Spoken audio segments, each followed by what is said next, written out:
వాళ్ళందరూ రాష్ట్రంలో ఎక్కడికి పోయినా కూడా నేను అడుగుతా ఉన్నాను. అందరూ కూడా ప్రజలు ఏక కంఠంతో ధరణి ఉంటేనే మాకు లాభం, ధరణి లేకపోతే మళ్ళీ పైరవకారులు అధికారులకు లంచాలు ఇవ్వలేక చచ్చిపోతామని చెప్పి చాలా చోట్ల ప్రజలు తెలియజేస్తూ ఉన్నారు. ఆసిఫాబాద్ ప్రజలను కూడా నేను అడుగుతా ఉన్నాను, ధరణి ఉండన్నా తీసేయన్నా,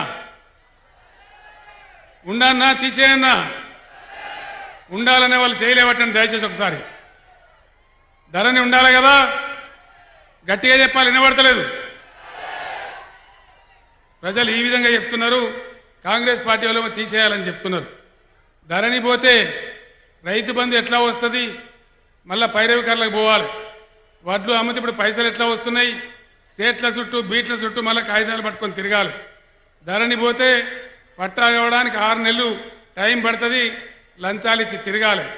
ఇవన్నీ రకరకాల ఇబ్బందులు వస్తాయి.